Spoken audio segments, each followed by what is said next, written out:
It is Oh, it is fuck. 6:05 on a Monday, and Steph left the house about 7 minutes ago. Yep. And she's gonna try to cover what would you say, like 44 28 miles? minutes. Yeah. You get miles, I'll get minutes. From the start, just two guys with a mic and a dream, sharing stories and laughs like the perfect team. They're taking on the world with style and poise. You know them, you love them. It's Tidbitz with the boys. It's about 44 minutes. Yeah, of in about ground. 4 minutes probably. Yeah, she wants to be 2 minutes late, so she's gonna shave 40 minutes off her ETA. Oh my god, Oh, dude. jeez. Talk about stressful, bro. She does it to me on purpose, and I think I'm getting worse and worse. Where I'm actually like, I actually called myself a helicopter husband this morning. Yeah, okay. Because you had this problem this morning too? It's every morning. Yeah. Dude. It's every morning. I am like, I have enough room and enough time to get ready and go to work with no issue. Yeah. But it's just like, for me, if I was running late, I'd be like, you know what? I don't need to make my lunch today. I will just figure it out. Yeah. I'll just go to the vending machine. I'll figure something out. But for her, like, that decision making doesn't seem to ever happen. Like, she's never cutting things out of her morning. And I'm always just like panically standing at the door, like, do you need help with anything? And she's like, what? And I'm like, we need to leave in 30 seconds. Yes. And she's like, I don't know where my keys are. And I'm like, that's really not a thing for 30 seconds ago. Let's get a rolling start. Push this thing down the hill. And I often will start her car for her. Remote start. I'm not running outside to fucking you don't turn it love her on, that much. I often will start her car, and occasionally, especially around this time of year, it'll like frost at night. Yeah. So if I don't start the car, oh god, she's got to drive blind or hand scrape it. Sure. And I think it was like a couple of weeks ago, I just didn't start it. I was busy. I was in a rush, Yeah. And there was a little twinge of like, well, you didn't start my car type attitude. And I was like, oh, so which is it? Do you need me or not? Like, exactly. Do you need me to help? You anyway, tell me. She's got to run to rehearsal, which we can get into in a second, tonight. And yeah, she was like, I got to get there by 6. And Robbie and I were talking about, recording after 5:30. And I thought that'd be great because she would be gone for sure because she has to be there by 6. It takes her 40 minutes to get there. You'd have 10 or 15 minutes just to cool down before we even started recording. Easily. Yeah, and then she got on this call to just chit chat for 5 minutes. Yep. So. And then it was 5:47, and you're like, "Are you going to rehearsal or not? Are you going or no?" Dude, it is so funny. And she did leave, and then while Robbie and I were having a pre-show meeting, that's what it is, right? That's a pre-show meeting. We're not just hanging out. She came back in the house and ran up the stairs because she forgot something. And I could hear her, and I was laughing because we have a phrase for that in this house because she does that often. Sure. She'll leave and then come back in the house, and when she does, I'm always like, classic Steph, because she does it so often. Yeah. But now she also says it out loud to beat me, but also to be like, yeah, I do forget things. Yeah. Jeez. I swear, it was like Thursday of last week. She left the house like 3 times and then got in her car. Or like she left the house 3 times, came back in, got in her car, left, and then came back into the driveway like 30 seconds later because she forgot her rings and something else. Yeah. And I was like, I don't know what's happening with you right now. And she's like, I don't know what it is. Like, you get in the car and you just remember something that you just forgot. And I do agree with that. I can't tell you how many times I've like written something down and proofread it a million times, and then the moment I like send an email, I'm like, oh my god, I put the F word in this one. Which one? Jesus. Which F word, Jordan? Oh yeah, fuck it. Yeah. Think of an F word. It's in there for all sure. of them. To like your team lead. Yeah. Yeah. I'm like, what am I doing? But it's not until you click send and you're like, fuck, brother, what did I do? Literally today. So For my job, right? I sell our wholesale products that we make in our bakery, and I'm trying to just find new ways, new places to get into to get some consistent business throughout the year. And so today I wrote out an email and I sent one to CLC. I was writing up the email for MCC, and I had to write one for Harper College, right? Because they're all community colleges in our area, and I'm like, all right, this is consistent. Kids, 18-year-old kids can eat cookies and not get fat. So, and the ones that do get fat don't care because they're 18. So I'm like, eat our cookies while you're studying. It'll be perfect. And so I wrote out this whole email and I sent it, and I was like, all right, sweet. Got distracted, came back to it later, and I was like, oh. I went up to the tabs at the top of my screen and I clicked on MCC to exit out of it. And I looked at it and I was like, that doesn't look like the page where I got the email for the person I needed to send this one to. And I click on Harper. I sent the wrong email to the wrong person, right?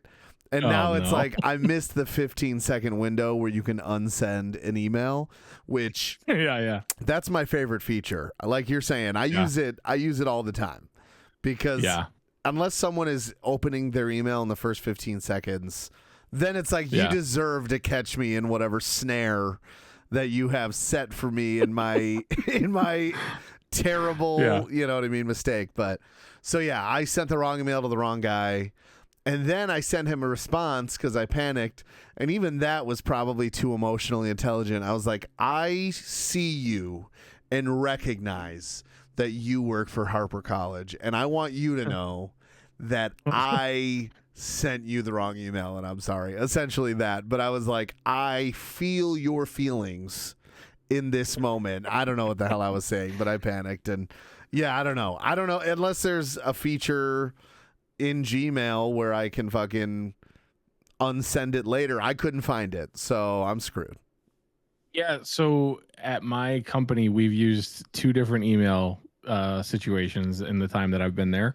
And one of them was Lotus Notes. Okay. And it was like a pretty simple way you could actually like recall an email. It was like a button that said like recall the email. Yeah. So you could send it and then you could just be like, no, just kidding. And then you could save yourself. Oh. Well, there's a story I'm about to tell, and this didn't happen at work.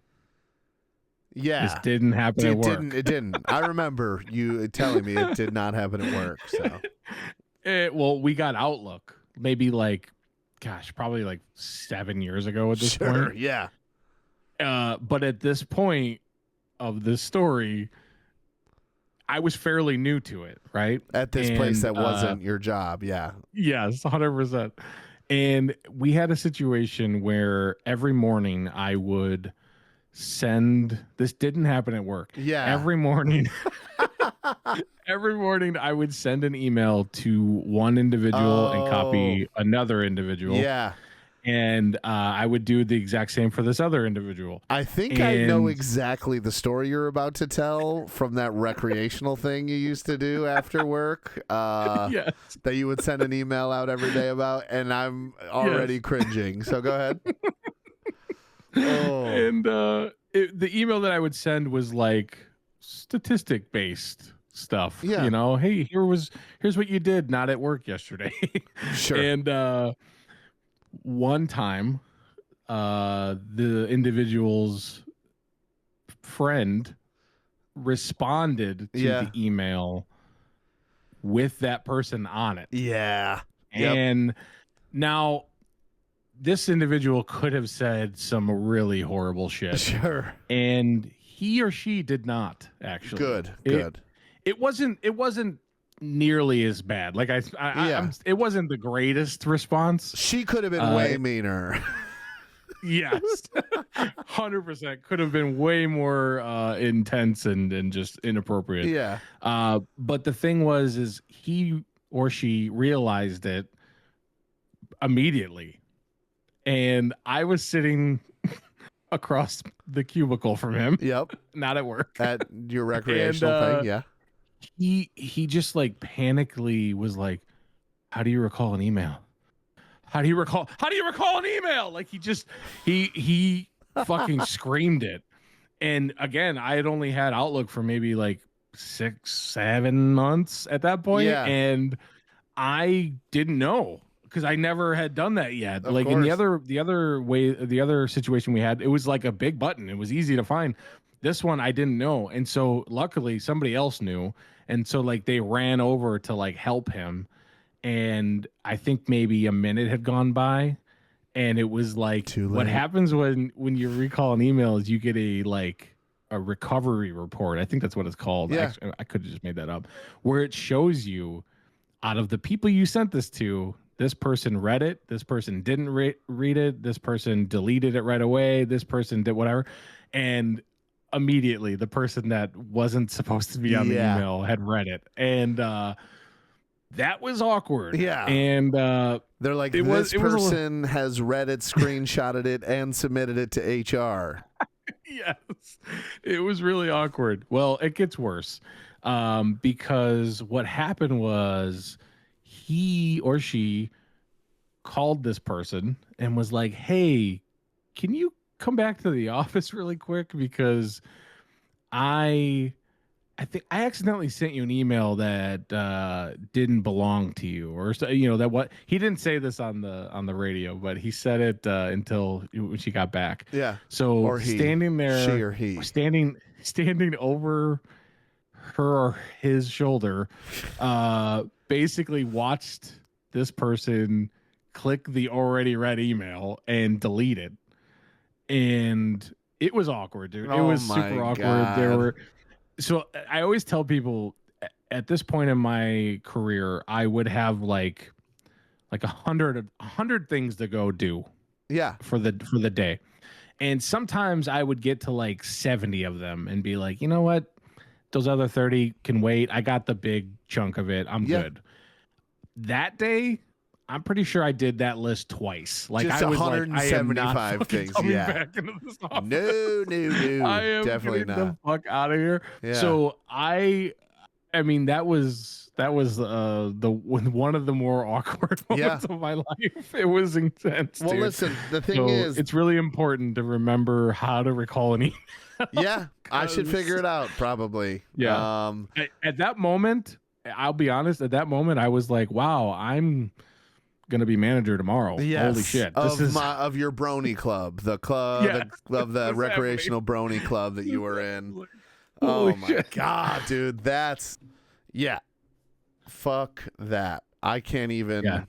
That's the most uncomfortable thing. And then to stand over him or her and make her delete it, like that's next level. That's truly amazing. So. It was he actually played it off, I think, as well as you possibly could. Yeah. But it was dude, it was awkward. So sometimes, really got to learn how to record. Yeah. That's right. The funny part about the situation is this person saw the email on her phone when she wasn't supposed to be on her phone. Oh, the phone was supposed to be in the office, I thought, right? And so when that happened, there was another person that was their reaction. Yeah. Instead of like, why did you accidentally send a mean-ish email to this person? It was like, well, how is he or she on her phone right now? And I was like, damn, I don't know who's at fault anymore. Yeah, exactly. Fuck, everyone's fired, including me. I quit, actually. I quit. Yeah. Dude. Yeah, dude, it was awesome.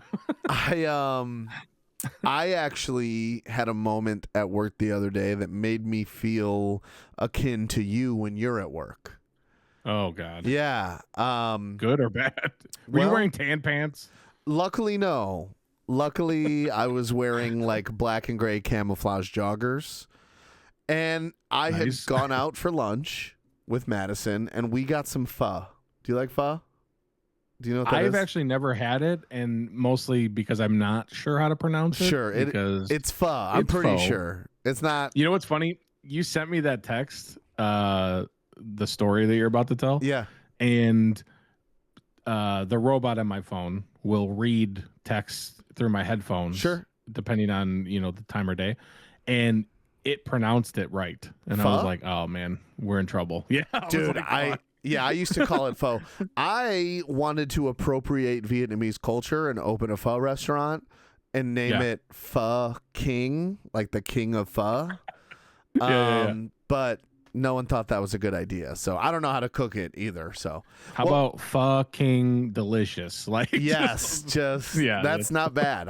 If we have any Vietnamese listeners, please, dibs. Just cut us into the business, but I'll work there. I don't care. I've never had it though. What is it? It's like soup, right? Yeah. So I'll equate it to like Vietnamese ramen. It's like a little sweeter. Okay. I think it's technically a breakfast food. I heard that on a video once. Really? I don't listen. I'm not. I'll look it up. I'm not the fucking, so I don't really know for sure, but I heard that somewhere when I was looking it up. And it comes with, I get like beef, it's got rice noodles, and I usually add, a couple squeezes of lime. There's hoisin sauce and there's sriracha. And and so it's like, it's a little different flavor, but it's close, right? It's like hot soup. What? I have a very nerdy take on what this looks like to me. Sure. And you might not appreciate it because you're not as much of a nerd as me. Oh. It looks like if you were given if somebody was like, listen, I need you to recreate the trash compactor scene in Star Wars.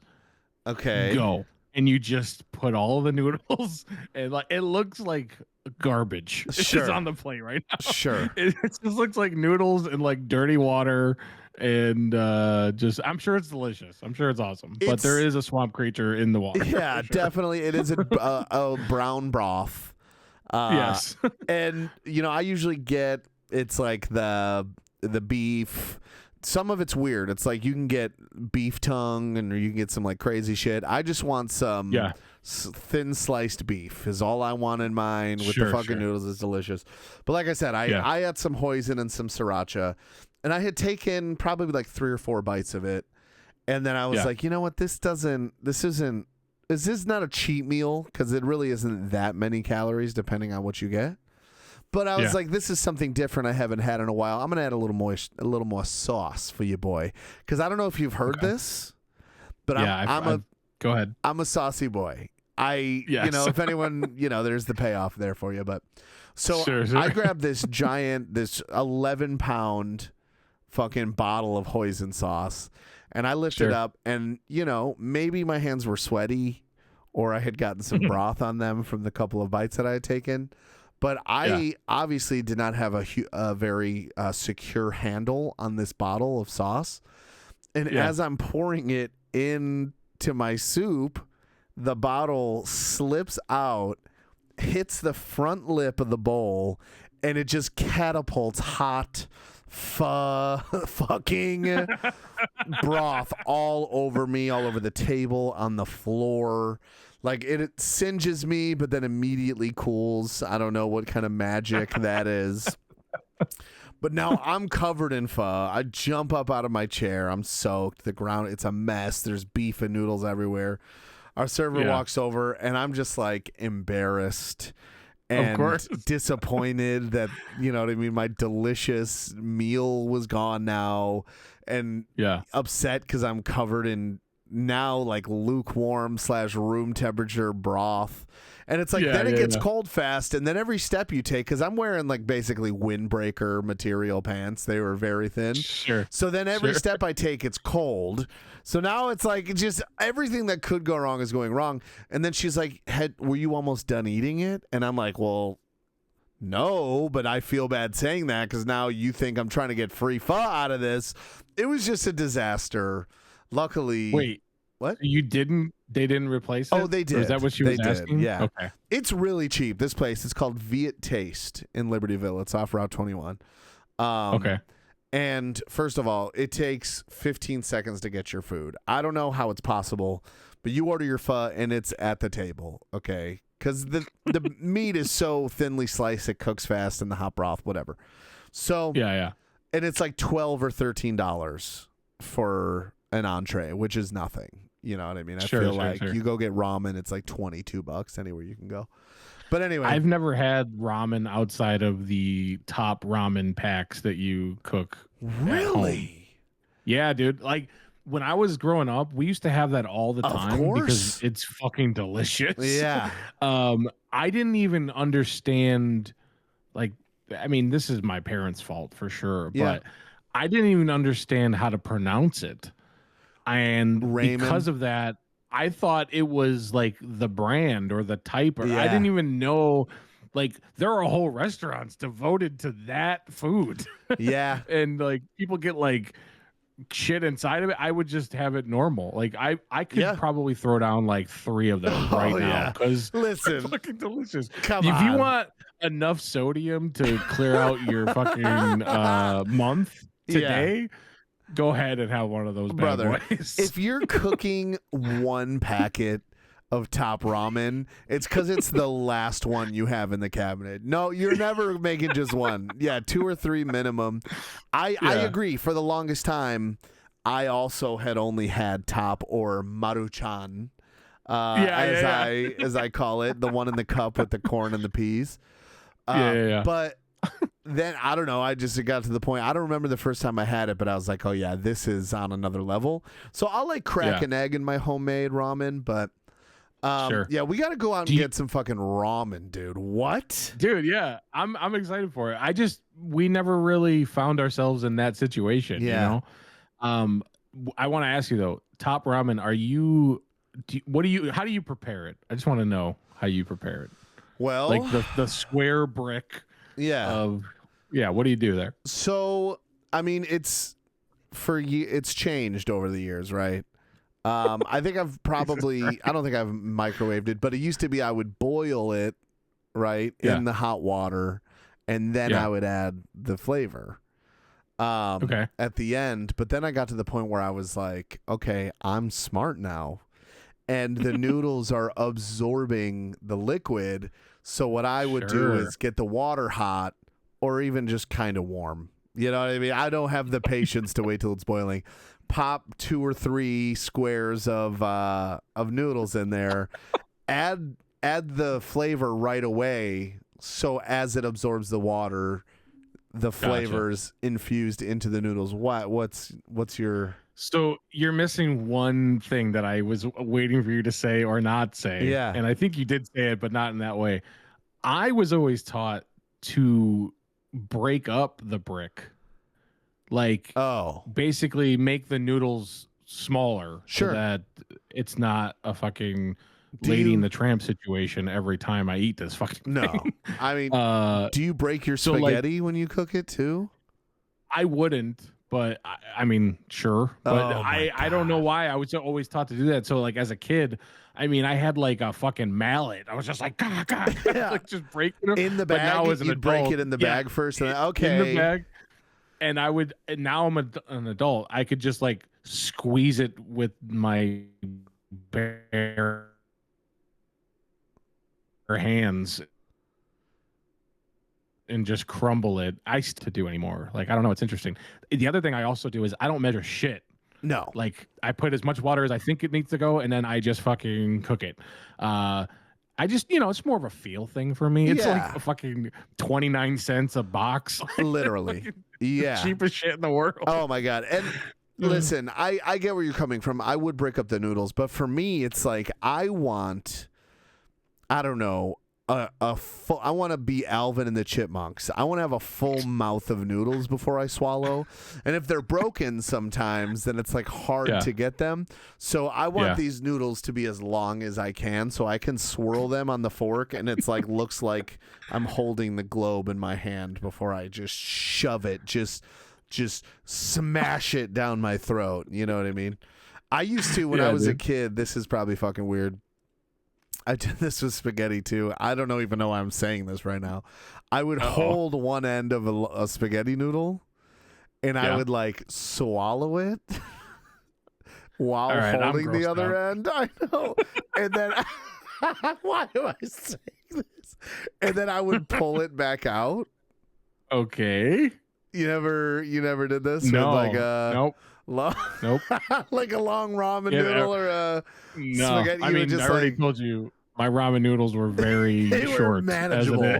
They were, you would have had to hold on to that noodle. Your fingers would have been down your throat, but that's so fucking funny. Yeah, dude. I don't know. I did not. I have broken them in the past, but I grew out of that because I'm an adult. And I'd never considered it ever. For the record, I don't still hold on to spaghetti noodles and swallow them and pull them back out. But it was like a party trick when I was little. I had a lot of spaghetti. We talked about this. Yeah. You never missed a meal because you were rich. You had 2 parents that lived in the same household. And my mom, worked 70 hours a week and took care of us on her own. So we ate a lot of spaghetti, which cost about $4 back in the day to make a whole, 3 days worth of meals. We had, a lot of ramen, which at that point, I don't know, a box of 10 packets must have been like $2.50, right? Yeah. I They're think so cheap. I saw a meme one time that I still think about to this day. It was like a semi truck like tipped over, and it was like the contents were just like it was a full truckload of ramen, and it was like total loss $8.95. Yeah, for real. Like not much. No joke. But yeah, it's hilarious. The pho was traumatizing, and now I kind of get how you felt when you smashed a gallon of ketchup up against the side of that glass door. So yeah, you Madison just gotta lean into it, dude. Yeah, Madison was the one that was like, well, "You're like Jordan." I was like, "Damn, okay, yeah, you're right." So I am for sure, dude. Yeah. We did touch on this really quick. I want to go back really quick. Oh, Steph is in a musical. I Yes. forgot. I don't know if I've mentioned that. I think I mentioned that maybe she was auditioning, but I don't think we ever came back to it. But yeah, she's in Mamma Mia, which she loves that show, dude. Yeah. She loves ABBA. She loves everything to do with Same. it. She's like wearing bell bottoms all the time now. She's just excited to be in the 70s and playing like disco music. But yeah, she's in a musical. Araceli is also in the musical, so it's cool that they got to be together in this one. It's like 40 plus minutes away from the house. Yeah. So tickets are available right now. For now. They actually, this is funny. Steph was like, hey, well, you had asked me to buy tickets for you and Madison. Yes. Not that I wouldn't get paid back. Relax. No, we're not gonna. For everyone listening, but you were we're like, not gonna. hey, if you're gonna buy tickets, like, do you mind just like getting 3? That way we can go. And I was like, that's perfectly fine. So the tickets go on sale at 10 o'clock on like Thursday night. Like, what are we doing here? Whose brainchild is this? It's like, no, we need to. The real fans will be able to get tickets. They had pre-sale. It was like Noah Khan all over again. Yeah, I don't understand it. So Steph texted me and she's like, hey, I have a promo code for a free ticket. That way, because I would get a free ticket. Sure. And I was like, okay, that's fine. So I grabbed three tickets or 3 seats. Yeah. And I throw the promo code in, and they're $25 a ticket. I don't know if we knew that, but kind of expensive. But yeah, you're definitely not getting paid back, brother. I don't know. And so I throw the promo code in, and it takes all 3 tickets to 0. And I was like, what? Huh? Like, what's going on right now? I don't think that should have happened. So no, I backed out. I grabbed the 3 seats again. I did the whole thing, and again, it took them all 3 off. And I was like, all right, this is my like one good deed for the year. Yeah. I was like, I would capitalize on this normally, but I'm not going to. So I was like, because I was like, this theater is super small, and I don't really know if they could like stand to lose everying. Yeah. Like not have tickets be sold. It's not Sunday So at the Masters, like you can. Yeah. I was like, all right, I'll just back this off and I'll just pay, normally, and then we could use them later or something. But so I told Steph, and then she mentioned it to somebody who mentioned it to somebody. They have like a Discord chat with this the show. Yeah, it's interesting. Steph now knows more about Discord than I do, and I've been using it for 5 years. Yeah, exactly. I don't know. But yeah, she said that that wasn't supposed to happen, and I was like, God forbid we didn't say anything, and there were just people fucking stealing from this like mom and pop theater. They've sold 600 tickets and made $75. So literally, oh man, I did have a thought though, where I was like, normal Jordan would capitalize on this, but Where do you draw the line, it was right Jordan? I was like, I just didn't think it was right. I don't know. Sure. It was interesting, dude. This week there was some big news that you messaged me about, starring a African American rap star I don't even know rap is the right word. Yeah, I don't know either. He's kind of a singer. Yeah, he's an interesting dude. He was, the voice of a generation. At least one song for sure. Yeah, dude. for sure. Actually, two. There's two. Is there? What's right? the other one? Because I Got High, I think. That's is the one I'm thinking of. Yeah. Oh, I was thinking of Colt 45. Is that not him? Yeah, that is him. My fault. Okay, good. My fault. See, I was gonna remember that there was a second song, but then I got So here's what happened. I don't know exactly when. Maybe you have the info. I know you pulled it up, but 2022. In 2022, the police showed up at his house while he wasn't home and raided his property with a warrant, and the warrant was for kidnapping. I think, like the suspicion of kidnapped individuals and maybe drug dealing as well, but definitely kidnapping. And it says here alleged kidnapping and narcotics. So and you're narcotics, yeah. So these cops show up at Afroman's house. I know we didn't say it yet, but obviously we're talking about Afroman. Yeah. And they show up and they raid his house and they tear it apart. And he thinks one guy stole money. He has it all on camera because he has security cameras in his house. So he has all this footage of these guys breaking his stuff and letting his dog out maybe and potentially stealing his money and doing all this crazy shit. And what he decided to do, excuse me, in true pacifism, really, is write at least one funny song about the situation. And you mentioned one of them called Lemon Pound Cake. Yeah. Because there was a portly fellow. Yeah. So Robbie sent me this text and it was maybe 3 hours later, I saw that he had won this lawsuit that we're about to get into. Yeah. And I was like, what the fuck? And so I saw it on The Daily Show. I saw it on a couple other sites that, I would go to. And so he gets raided and then does all of these funny songs. I think there was more than one. I just don't know. I think so too. Yeah. I'm not sure his whole catalog at this point. But there was this clip of this, as you call him, portly fellow who was walking in the kitchen and there was this lemon pound cake that was sitting in a cake holder with a glass top. And you could just tell he was interested in that lemon pound cake. Maybe he's an aficionado. Maybe he's a baker. I have no idea. Who knows? He definitely wanted some, though. Yes. And so Afroman has the weirdest, cadence.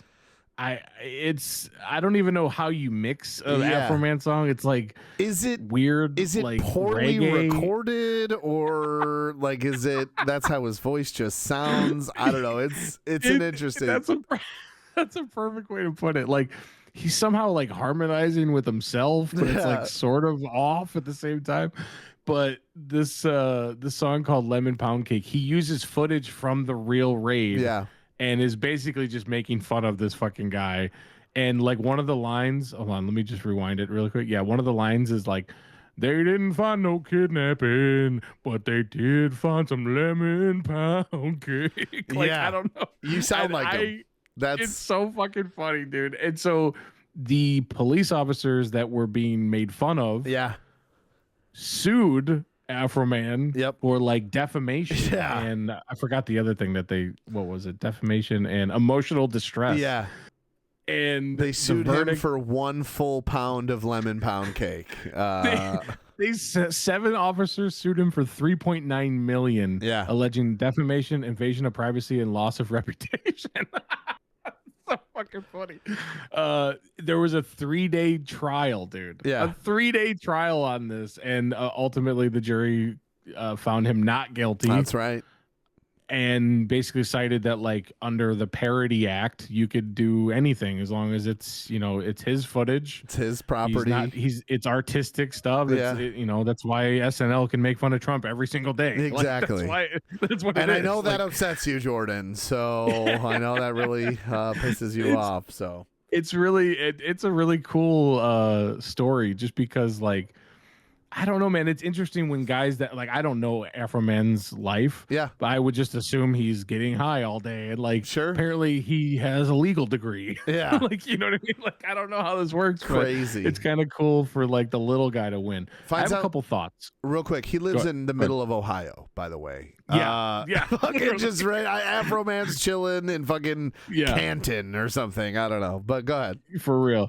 I have a couple thoughts. One, how dope would it have been to be on that trial? Oh yeah. Like that's serious. I've done jury duty for 1 week, and it was about like a drunk driver who killed some people, and it was way more intense than I have ever wanted to be a part of. We're not qualified. No. Just because we're peers doesn't mean I'm ready to hear this shit. Absolutely not. It's crazy, dude. But it would have been fun to hear the lyrics, listen to the songs. Oh yeah. Like, I'm sure it would have been awesome. I am fucking qualified on lemon pound cake. All right. That is something I can definitely share some expertise on. I would have grabbed a bite. I know you're not supposed to. I would have not even been mad. I would have been like, you're right. That cake was fucking delicious. I couldn't stand the smell of it. I had to eat it. It's so funny, dude. I actually saw a clip from something unrelated, but this person, I think he was a lawyer. Who the fuck knows? It's a TikTok video. Who knows what anybody's credentials are? He's a TikTok. He's from the school of TikTok. Yeah. Yes. This person was like, don't have cameras in your house. And he was like, you're only going to find bad things. You're either going to find out that your wife's cheating on you. You're either going to record somebody strangling your mom. You're going to record. And like, he listed like 10 things where I was like, I feel like I'd want video evidence of all of those things. Yeah.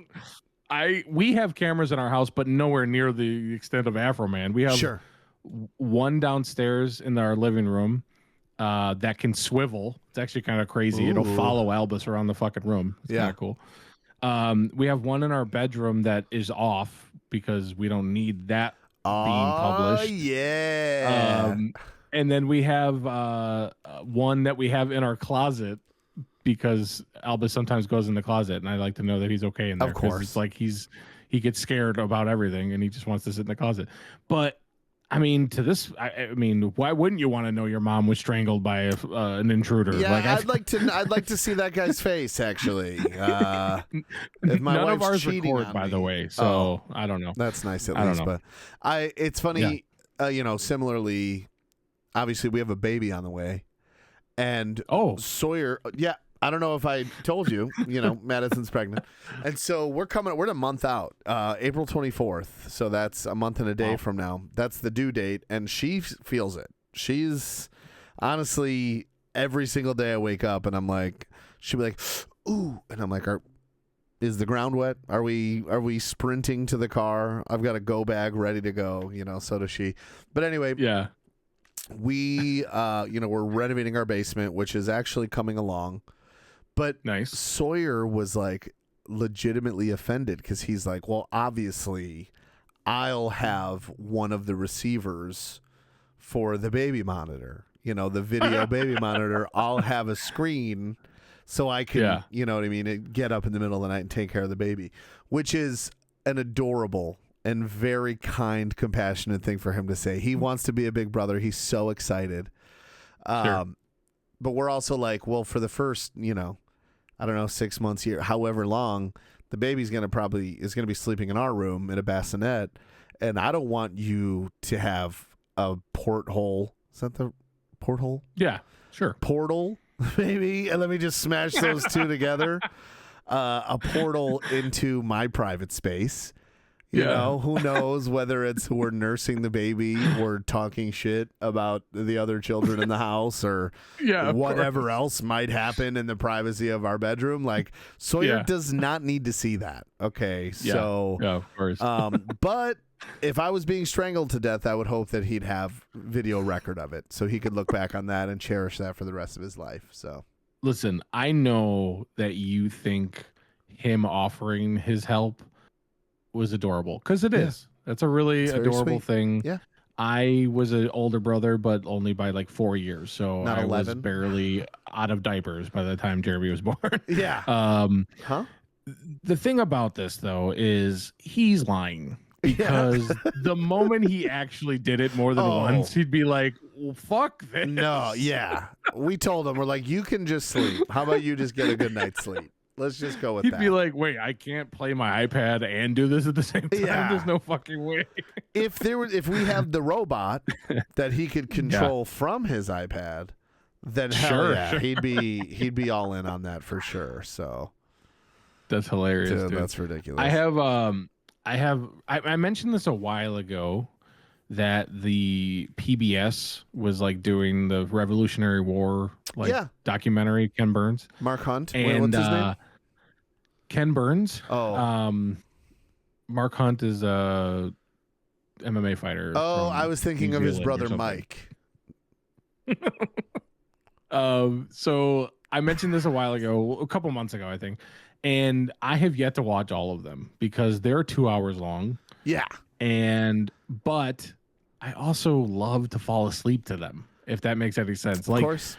Barring a few musket fire shots that you hear in the background, it's pretty fucking it's nice. There's like this like lowly fiddle playing America the Beautiful the entire goddamn time. Just a little snare drum maybe in a marching pattern.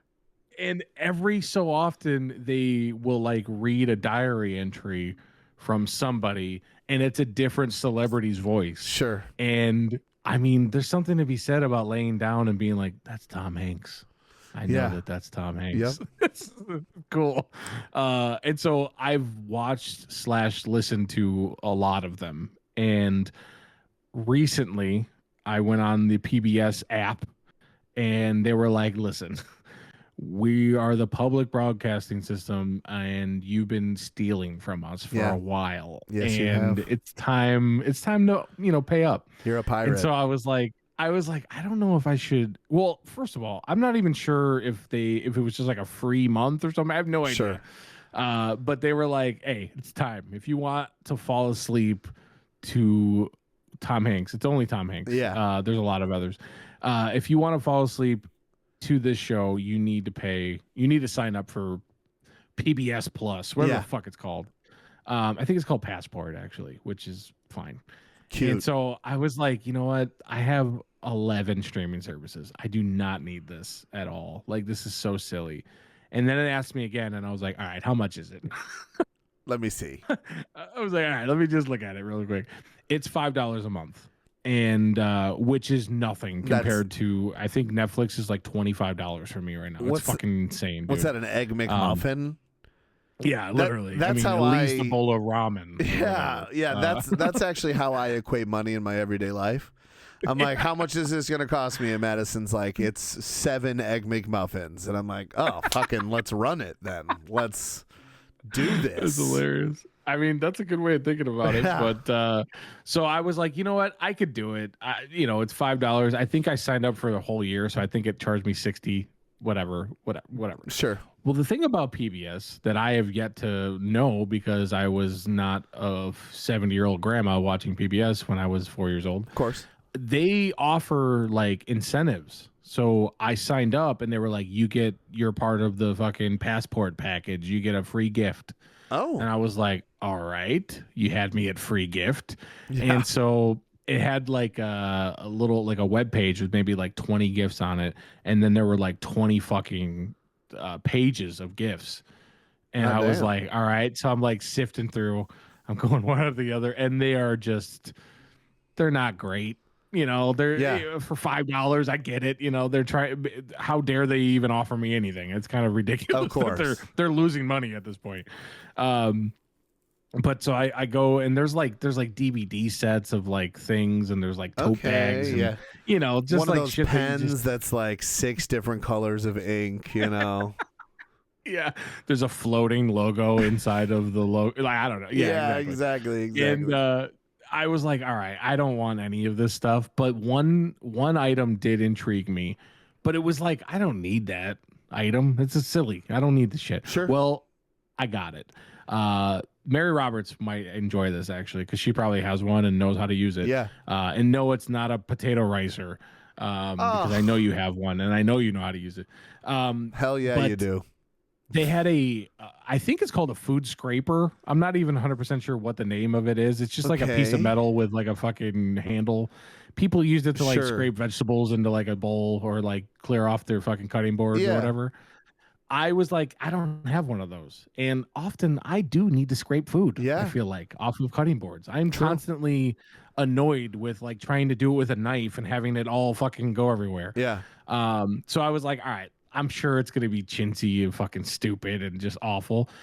It's like 16 gauge plated steel. Like, it's like the fucking most. And on the top, it says WTTW Cooks, which is like apparently a show that they do. I'm here to tell you, I love PBS, dude. This is actually, I don't know why I haven't been on this earlier. All I do, aside from the occasional like guilty pleasure type shows, I like watching informational, educational stuff. I like watching this stuff. So I've been all in on it, dude. Me and Steph watched a quick documentary on like the birth of the Chicago hot dog and like how that came about. And like, I was like, I'm starving. This is great. If we're talking encased meats, I mean, let's end this podcast early so I can go sign up. I like PBS. I grew up watching it, obviously. Zoom. Was always Arthur Zaboomafoo. Dude, I don't know if it's a stim, but like to this day, sometimes I'll just get it stuck in my head. I'll be home alone and I'll just sing, "Hey, what kind of day?" Hey, just over and over again for no reason. I just can't stop. But they also have what is it? It's like genealogy.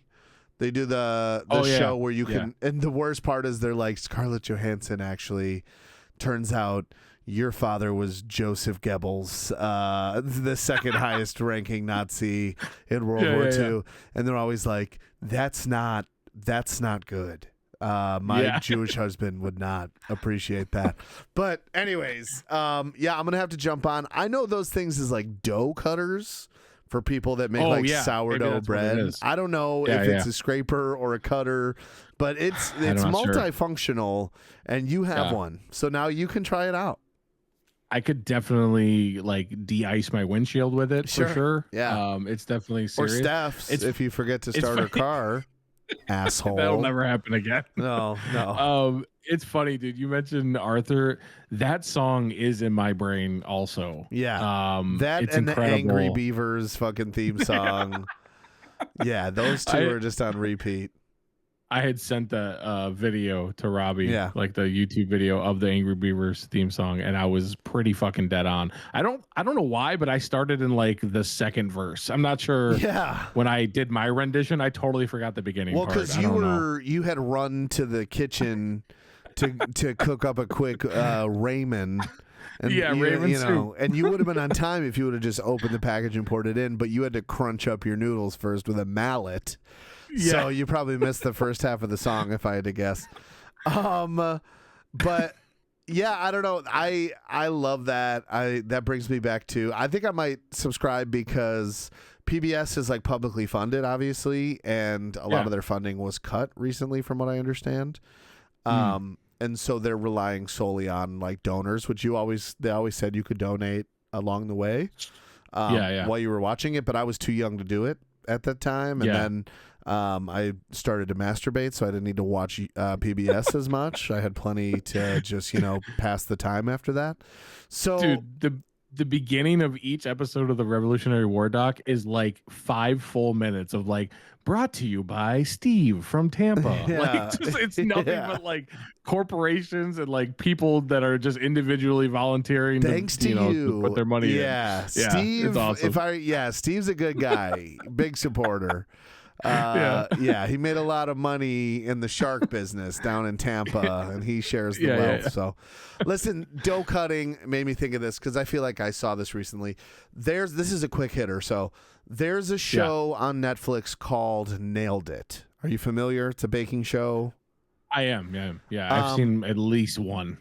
Yeah, exactly. It's one of those shows where you can just kind of throw it on in the background. There's no plot really. And so it's really fun because it's people who are bad at baking that enjoy baking come and try to. Why would you enjoy it if you're bad at it? That seems crazy to me. Because even if the cakes look bad, it's just sugar, eggs, right, and flour. So you slap some fucking icing on top, it tastes delicious. People are happy. So that's the kind of shit I'm about. Even if I fuck this up, it's gonna be great. So like parenting, even if I fuck it up, these kids will turn out all right. So. In spite of my best Sawyer efforts. gets his monitor. Yes, as long as that happens. as long as he's in charge of midnight changings and feedings. So we'll get him like the fake boobs. He can wear them and just like put some milk in it, and it'll be great. Not like breast augmentation. So, listen, we don't need to get into this right now. All right. We've already talked about SNL making fun of Trump and PBS losing their funding. People are going to start to ask questions about this podcast. Anyway, so essentially, like, these people suck at baking, but it's always a good story. Like this guy, Richard, he's like, it's me and a house full of women, my wife and 4 daughters. And so baking is something we all do together. And sorry, I just had terrible jokes pop in my head. It's like whenever I visit them in the kitchen. But anyway, but he's like, I wanted to do this with my daughters and I'm bad at it, but I give it a shot. And then he's bad, right? But the least bad person wins, and it's never beautiful, but it's fine. Well, Madison and I both like that show, so we popped it on the other day while we were eating dinner, just like to have something in the background. And what we realized pretty quickly was that this is like a new rendition of Nailed It. It's like the big Nailed It baking competition. It's supposed to be, I think, like a spinoff of the Great British Bake Off or whatever. And it's these people who are bad at baking, who this lady in the first episode fucked her cakes up so bad she had to make 80% of her cake out of Rice Krispie treat just to like form something to present to the judges, And throughout the competition, they get a lesson every episode, right? Where they come in and they're like, hey, this is how you do fondant. And today is a big fondant challenge. And then the next week it's like, hey, this is how you prepare an airbrush. And this is how you do airbrushing, and then so on from that. Here's a piping challenge. Here's different things you can learn. And then as you go on in the competition, you use these different things, and it culminates. I don't want to ruin it if anyone's going to watch it, but it's... It went from being like I threw this on to be in the background to I'm like laughing and I'm like, oh, classic Richard made a reappearance in this one. He was in regular Nailed It, and then I'm like, oh, fucking classic Richard being fucking misogynist and making cakes, this motherfucker. But it ended up being a great show if you're into like cooking competitions, because you actually really, it's not like people who are already refined and polished coming into it. You see from first episode to last episode, like, amazing progress. These people really learn. They should do this with tattooing. It's like someone like me who can't even color in the lines, and then by the end of it you got to do a back piece. But something that stood out to me, though, last thing I'll say, is that these episodes are 30 minutes, whatever, 27 minutes long, and they're always like, all right, you have 6 hours to accomplish this, and you're kind of like, wow, this flies by because it's a quick episode. Like, 6 hours is a long fucking time to be engaged. And granted, it's still not enough time because they're not good at what they're doing. But some of these challenges, 4 to 7 hours on your feet baking cakes, they have to be fucking exhausted afterwards. I sit at a desk for 7 hours a day, and by the time I get home, I'm like, I need a fucking bath with some smelling salts. That's not the right thing. And you know what I mean? I need a glass of wine in my TV show, or I can't go to work tomorrow. So I'm just imagining a bath with smelling salts. You would die. I think. Ammonia, you would poison yourself. So no, dude, that's really interesting. That is a show that I think you could watch one, like you're saying. Yeah. Before you know it, you're like, it's 2 a.m. and we've watched 6 seasons of this. I can't believe it. I went through a phase where I used to watch Chopped every fucking meal that I mean, when I work nights, I was often eating alone, right? And it was at 4 a.m. or at noon when nobody else was up. Of course. And yeah, dude, it was like it became like a habit where I couldn't eat unless those individuals were on my TV. It was very strange. And unlike you, I would fast forward through all the fucking personal shit because I don't really give a fuck who's the orphan out of the bunch. Okay. I don't really care. Yeah. I want to know how you're gonna make soup out of those ingredients. Yeah. That's fucking crazy. That's what I'm here for. I actually just watched one that was like all Korean food. Oh. And it wasn't as interesting to me because I've never had Korean food. So as far as I know, I was like, I don't know what kimchi is. I have no idea. Yeah. Nothing. This isn't making me. The ones that I like are the ones that they take leftovers and then make crazy fucking concoctions with. Yeah. But I'm with you, dude. Sometimes a cooking show can really like hit. I don't know why. I don't know if it's just like I don't have to clean up afterwards. Sure. It's just like they have to do it all. Yeah. Like I don't have to. It's kind of nice. That's the worst part about cooking is fucking cleaning. Oh yeah, it's the worst. It's the absolute worst. So no, that's interesting, dude. I don't think I've ever watched that show like to completion. Maybe. I mean, not me personally, but the show itself. You clean it up after yourself. You're completing during an episode. I don't really know what's going on, but yeah, you do need a bath after that. So I live with a baker, right? So Steph went to school for that for a little bit at least, and she enjoys it. Yeah, and I don't. No, it's just too much like measuring and like. I think I told you 3 times in a row I fucking put like 6 times the amount of milk into my fucking Kraft macaroni and cheese. You did. Don't give me measurements. No. Just let me feel how it's. You just want to feel it. Yeah, you're a feel player. We figured that out with the ramen as well. So yeah, exactly, dude. Outside of that, I am very much like regimented. Let's do this. Let's do this. But there's something about fractions that just fuck me up. I don't know what to fucking say. I agree. I'm not sure why we chose teaspoon and tablespoon. Yeah. Why are they so similar to each other? I don't drink tea and I don't eat tables. So I don't know what they want from me. You know what I mean? Yeah, exactly. Yeah. It's hilarious. Jesus Christ. Oh man. All right. Well, we're almost done. Is there anything crazy you wanted to say? No, I mean, I saw the Bee Gees on Saturday night. Holy shit. And that's the funny part. I didn't realize that there's like one of them left and he's 100. So I was telling everyone all week when I told them we were going, they're like, a cover band? I'm like, no, the real Bee Gees. I'm seeing the original Bee Gees on Saturday night at Genesee. So nice. It turns out definitely just a tribute band. Nice. And it was at Genesee? It was at Genesee. Yeah, it was a great show. Nice. A lot of 60-year-olds were fucking on Saturday night after that show. Yeah? There's a lot of dancing going on. And it turns out they wrote Islands in the Stream for Kenny Rogers and Pam Anderson. What's her name? Dolly Parton. And then they also wrote Grease from the movie Grease, performed by Frankie Valli. So, dude, that's a banger for sure. I mean, both of those are really good. Yeah. Much like Afroman, I'm not as familiar with their catalog. I wasn't. Staying Alive. Yeah. And that might be it, honestly, for me. They I can't name them off the top of my head, but there's one that's about a woman.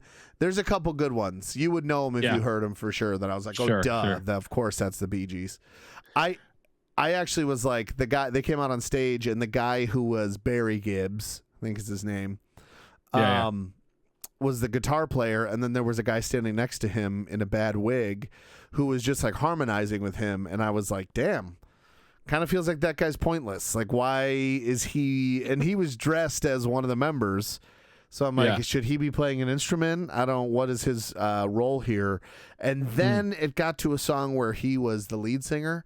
And he was like Donny Osmond, which probably doesn't mean much to a lot of people, but that guy's got fucking pipes. All right, he could really sing, and I understood why he was there. But great band. If you have a chance to see Bee Gees Gold, not the real Bee Gees, unfortunately. So just so you know, going into it. Yeah, I think the Bee Gees hold one of my favorite Office moments ever on The Office. Yeah. Steve Carell. There's an episode where they're doing CPR. They're trying to learn how to do CPR on a dummy. Yeah. And the lady's like, you got to do it 100 beats per minute. A good rule of thumb is Staying Alive by the Bee Gees. And Michael gets down on his knees and he's like, oh, I love that song. And then he presses down and he's like, at first I was afraid. I was petrified. Yeah, that's right. I couldn't remember what the actual one he sings it. So fucking funny. Oh, Jesus and Christ. then later, and then she's like, no, it's like, staying alive. And then like Andy gets up and starts singing. Everybody's like dancing. It's the fucking funniest scene ever. That's the best. Classic. Oh, now they're saying Chapel Roan. I think Pink Pony Club or something. Oh, okay. Nice. Is the like, new one. So. Damn. We've already replaced that song. Yeah. All right. Well, that's the podcast. Fuck it. Thank We're you out guys of for here. listening. Stick Episode around. 271. Yeah, we've got a couple correspondents, and one of them I asked for specifically last week. So stick around and you'll hear from them. Yeah. Yeah. Send us an email. What's your favorite Bee Gees song? I don't fucking know. Have you ever stuck a noodle down your throat and then pulled it back out? Tidbitswiththeboys@gmail.com. All Z's, no S's. We love you guys for listening. Peace. From the start, just two guys with a mic and a dream, sharing stories and laughs like the perfect team. They're taking on the world with style and poise. You know them, you love them. It's Tidbits with the boys.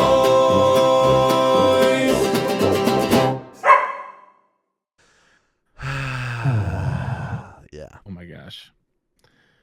I think I'm really proud of myself for pulling myself out of the laugh coma that I was about to go into, because I don't drink tea and I don't eat tape. Yeah, you like that one? Well, if I you couldn't think straight for like 30 seconds. I was like, what the fuck? And then as you were talking, like my brain was like, think about it again. It'll be funnier if you think about it. I was like, no, I'm gonna start laughing. Well, listen, if you want me to pick the title this week, that's it for me. But if you want to pick a title, it's up to you. I felt already bad. entered it. It was hilarious. Oh, good. Yeah. You hit me last week. You're like, you want to come up with a title? And in my head, I was like, no. But in the text, I was like, yeah, I'll definitely think about it. But I just obviously didn't get to it. But all right, let's get to some correspondence. Our friend Dan Clark, longtime listener. If you've been listening forever, you know him as fellow coach to, was it Coach Pitch? Maybe, I think. Yeah, I think Sawyer's team. He's got twins. And they came to Lambs a couple years ago for an event and were like, you swear a lot. And I'm like, don't listen to the podcast with them in the car. But listen, that's how adults talk. Dan's actually really funny. He definitely aligns with us in a lot of our personal thoughts on the world, you know? And so he posts a lot on Instagram, and half of his stuff is like, oh, I think he must work from home. He works in corporate for sure. And it's like, oh, you wanted me to work the other 7.5 hours of my work day? My bad. You know, just like classic corporate work from home humor. And he's right. Hilarious. So, yeah. All right. For sure. Let's see. This is what he said. Robbie. This is for me, Jordan. Sorry.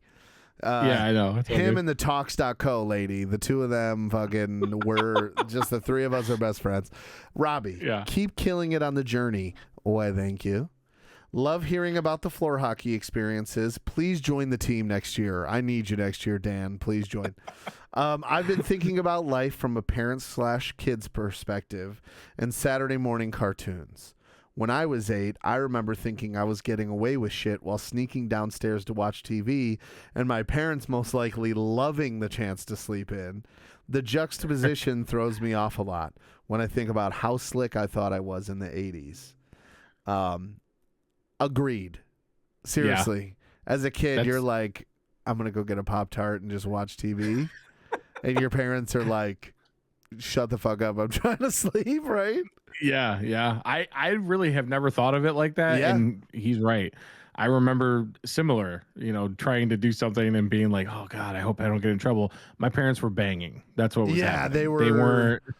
Yeah, they were banging each other. I will say, I think each other, I would hope. I will say too, though, that like I would have to pee so bad, but it would be like 10:30 a.m. and I knew if I walked out of my room, my mom was going to have chores for me to do. So I would just hold my pee as fucking long as I possibly could. I maybe peed out my front window once or twice just because, you know what I mean? Don't tell anybody.